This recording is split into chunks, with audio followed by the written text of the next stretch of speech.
আসসালামু আলাইকুম, welcome back to my channel Swapna cooking technique. শুধুমাত্র দুধ চিনি দিয়ে বানিয়ে ফেলুন ভীষণ মজার দুধ জেলি পুডিং। আজকে আমি আপনাদের কাছে দুধ জেলি পুডিং শেয়ার করছি। ইফতারের সময় এরকম দুধ জেলি পুডিং খেলে মন প্রাণ দুটোই ভালো হয়ে যাবে। দুধ জেলি পুডিংটা বানানো খুবই সহজ, তাহলে চলুন রেসিপিটি দেখে নেওয়া যাক। প্রথমে আমি ইয়েলো জেলিটা করে নেব। চুলোয় প্যান বসিয়ে দিয়েছি, চুলোটা অন করে দেই নাই, পরে অন করে দেব। প্যানে দিয়ে দিছি গুঁড়ো দুধটা। 10 টাকা দামের 2 প্যাকেট গুঁড়ো দুধ নিয়েছি। আগার পাউডারটা আপনারা যে কোনো মুদির দোকানেই পেয়ে যাবেন। দিয়ে দিছি 1 চা চামচ আগার পাউডার। দিয়ে দিচ্ছি সামান্য একটু ফুড কালার রং। দিয়ে দিচ্ছি পানি দেওয়ার পরে সব কিছু ভালোভাবে মিশিয়ে নেব। মেশানোর পরে আর একটু পানি দিয়ে দেব। দলা দলা ভাব যেন না থাকে, সব কিছুই ভালোভাবে মিশিয়ে নিতে হবে। মেশানো হয়ে গেছে, দিয়ে দিছি আবারও একটু পানি। এখন চুলাটা অন করে দিচ্ছি, বলক ওঠা পর্যন্ত অপেক্ষা করতে হবে। দিয়ে দিচ্ছি 4 চা চামচ চিনি। মিষ্টিটা আপনাদের পছন্দ মতো দিয়ে নেবেন। বলক উঠে গেছে, 3-4 মিনিট জাল করার পরে নামিয়ে নেব। জাল হয়ে গেছে, চুলাটা বন্ধ করে দিচ্ছি। যে পাত্রে সেট করব সেই পাত্রে ঢেলে দিচ্ছি জেলি। ঠান্ডা হওয়ার পরে ফ্রিজে রেখে দেব আধা ঘন্টার জন্য। আধা ঘন্টা পর ফিরে আসলাম। অনেক সুন্দর জমাট বেঁধে গেছে জেলিটা। চাকুর সাহায্যে কেটে নেব। কাটা হয়ে গেছে, সাইডে রেখে দিচ্ছি। চুলায় আবারও প্যান বসিয়ে দিয়েছি।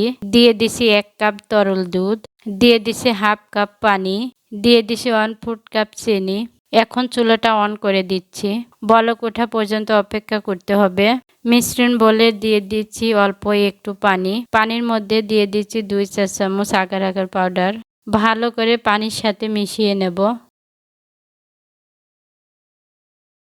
মেশানো হয়ে গেছে, সাইডে রেখে দিচ্ছি। এটার মধ্যে দিয়ে দিচ্ছি এলাচের গুঁড়া। এলাচের গুঁড়া দিলে সুন্দর একটা ফ্লেভার আসে। আপনারা চাইলে নাও দিতে পারেন। দুধটা বলক উঠে গেছে, দিয়ে দিচ্ছি গুলানো আগার পাউডার। আগার পাউডার দিলে অনেক সুন্দর জেলি পুডিং হয়। জেলি পুডিং বানানোর জন্য অবশ্যই আগার পাউডার দিতে হবে। আগার পাউডার দেওয়ার পরে বেশিক্ষণ জাল করা যাবে না। গোল সাইজের কেকের বাটি নিয়েছি। আপনারা চাইলে যে কোনো বাটি নিতে পারেন। যে পাত্রে দুধ জেলিটা সেট করব সেই পাত্রে ঢেলে দিচ্ছি ইয়েলো জেলিটা। ইয়েলো জেলির মধ্যে দিয়ে দিচ্ছি দুধ জেলিটা।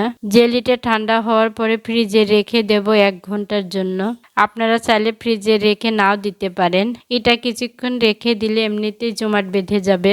1 ঘন্টা পর ফিরে আসলাম। চাকুর সাহায্যে চারদিকে ছাড়িয়ে নেব। এভাবে ছাড়িয়ে নিলে ভালোভাবে উঠে আসবে।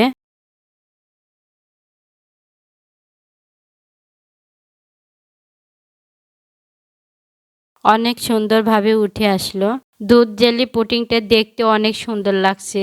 এই প্লেট ছোট হয়, বড় কালো প্লেটে নিয়ে কেটে দেখাচ্ছি। মাশাআল্লাহ, দেখতে সুন্দর লাগছে, খেতেও দারুণ লাগবে। আশা করছি রেসিপিটি অবশ্যই আপনাদের কাছে ভালো লাগবে। একটা লাইক দিয়ে সাবস্ক্রাইব করবেন, কমেন্ট করে জানাবেন। রেসিপিটি দেখার জন্য সবাইকে ধন্যবাদ। আল্লাহ হাফেজ।